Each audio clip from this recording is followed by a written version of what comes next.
আসসালামু আলাইকুম, welcome back to my channel এক আমাদের স্কুল। আজকে আপনাদের সাথে আলোচনা করব বার্ষিক প্রস্তুতি 2024 শ্রেণী চতুর্থ বিষয় বাংলাদেশ ও বিশ্ব পরিচয় প্রশ্ন নিয়ে। আজকের যে প্রশ্নটি আপনাদের সাথে শেয়ার করতেছি এটি হচ্ছে প্রশ্ন সেট 2। এর আগে যে আপনাদের সাথে যে প্রশ্নটি শেয়ার করেছি সেটি হচ্ছে প্রশ্নের প্রথম সেট। আমি ধারাবাহিকভাবে আপনাদের সাথে প্রশ্নের 3টি সেট আপনাদের সাথে শেয়ার করব। যারা চতুর্থ শ্রেণীর ছাত্রছাত্রীদের অভিভাবক আছেন এবং যারা চতুর্থ শ্রেণীর ছাত্রছাত্রীদেরকে পড়ান, যারা টিচার আছেন, তাদের জন্য এই প্রশ্নটি খুবই খুবই ইম্পর্টেন্ট এবং গুরুত্বপূর্ণ। কারণ এই প্রশ্নটির মাধ্যমে আপনাদের ছেলে মেয়েদেরকে পরীক্ষার মাধ্যমে যাচাই করতে পারবেন এটির পিডিএফ ফাইল নিয়ে, এবং এই প্রশ্নগুলো আপনারা তাদেরকে সিলেক্ট করে দিবেন এবং বাছাই করে দিবেন যাতে তারা সহজেই এই প্রশ্নগুলো প্র্যাকটিস করতে পারে। এবং এই প্রশ্নগুলো বার্ষিক যে সিলেবাসটি আছে সেই সিলেবাস থেকে কিন্তু এই প্রশ্নটি করা হয়েছে। আমরা বার্ষিক পরীক্ষার প্রস্তুতি নিয়ে 50 মার্কের 3টি সেট তৈরি করেছি, কিন্তু আপনাদের বার্ষিক পরীক্ষায় কিন্তু 100 নম্বরের প্রশ্ন হবে। এটা মনে করবেন না যে 50 নম্বর প্রশ্ন হবে, কারণ বার্ষিক পরীক্ষার প্রস্তুতি নিয়ে 3টি সেট করেছি। 3টি সেটের মধ্যে এটি হচ্ছে দ্বিতীয় সেট। যারা টিচার আছেন এই প্রশ্নটির পিডিএফ ফাইল নিয়ে তারা আপনারা ছাত্রছাত্রীদেরকে পরীক্ষা নিতে পারেন, আর যারা অভিভাবক আছেন তারা এই প্রশ্নটি বাসায় তাদেরকে প্র্যাকটিস করাতে পারেন এবং পরীক্ষার মাধ্যমে তাদের প্রস্তুতি কতটুকু হয়েছে সেটা যাচাই করতে পারবেন। পিডিএফ ফাইলটি নেওয়ার জন্য যারা প্রথম সেট নিয়েছেন তাদের কাছে আমার হোয়াটসঅ্যাপ নাম্বার আছে। যারা নতুন তারা কমেন্টে বলবেন, আপনাদেরকে আমি হোয়াটসঅ্যাপ নাম্বার দিয়ে দেবো। সেখানে হোয়াটসঅ্যাপ নাম্বারের সাথে যোগাযোগ করে আপনারা প্রশ্নগুলো পিডিএফ ফাইলগুলো নিতে পারবেন। প্রথম যে প্রশ্নগুলো আপনারা যারা নিয়েছেন 30 টাকা করে প্রত্যেকটি প্রশ্ন, আপনারাও এই প্রশ্নগুলো 30 টাকা করে নিতে পারবেন। যারা নতুন তারাও নিতে পারবেন। যে এই প্রশ্নগুলো আমাকে কমেন্টে বলবেন, আপনাদেরকে আমি হোয়াটসঅ্যাপ নাম্বার দিয়ে দেবো, সেখানে নক করবেন, আপনাদেরকে আমি পিডিএফ ফাইলগুলো দিয়ে দেবো।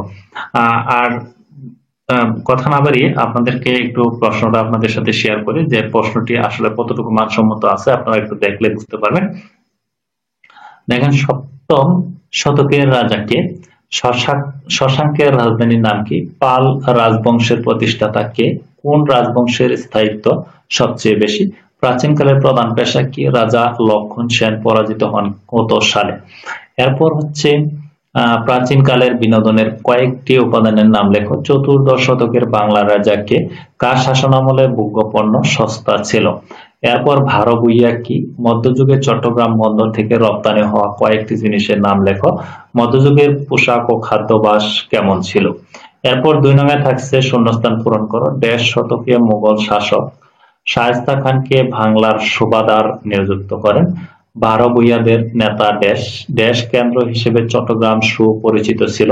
দেশ ও কাঠের কাজে বাংলার শিল্পীরা পারদর্শী ছিল। শায়েস্তা খানের আমলে টাকা 1.5 মণ চাল পাওয়া যেত। এরপর দেখেন যে প্রশ্নটি আপনাদের সাথে শেয়ার করতেছি। এরপর দেখেন আপনাদের থাকছে বাম পাশে বাক্যাংশের সাথে ডান পাশে বাক্যাংশ মিল করা। এখানে বাম পাশে কিছু বাক্যাংশ থাকবে এবং ডান পাশে কিছু বাক্যাংশ থাকবে। বাম পাশে বাক্যাংশের সাথে ডান পাশে বাক্যাংশগুলো মিল করতে হবে। এরপর 4 নঙে থাকছে নিচের প্রশ্নগুলো উত্তর দাও যে কোনো 4টি। মধ্যযুগের বাংলার ধর্মীয় আচার আচরণের বিবরণ দাও। মধ্যযুগের বাংলার ব্যবসা বাণিজ্যের বিবরণ দাও। প্রাচীন যুগের সামাজিক জীবনের বিবরণ দাও। রাজা শশাঙ্ক ও শাসনামল ও প্রাচীনকালের অর্থনৈতিক জীবনের বিবরণ দাও। মধ্যযুগের সামাজিক ও অর্থনৈতিক জীবন ব্যবস্থার সংক্ষেপে বিবরণ দাও। এই ছিল আপনাদের বার্ষিক পরীক্ষার যে প্রস্তুতিমূলক বাংলাদেশ ও বিশ্ব পরিচয়ে দ্বিতীয় সেট প্রশ্নটি, সেটি আপনাদের সাথে শেয়ার করলাম। প্রথম সেট এবং যে নমুনা প্রশ্নগুলো আছে বার্ষিক পরীক্ষার কিন্তু একটি নমুনা প্রশ্ন দিয়েছি, সেটি এই ভিডিওর আই বাটন অথবা প্লে লিস্টে গিয়ে আপনারা সেই ভিডিওগুলো দেখে নেবেন। আর ভিডিওটি ভালো লাগলে অবশ্যই একটি লাইক দিবেন এবং আপনাদের পরিচিতদেরকে শেয়ার করবেন যাতে তারাও এই ভিডিওটি দেখে উপকৃত হয়।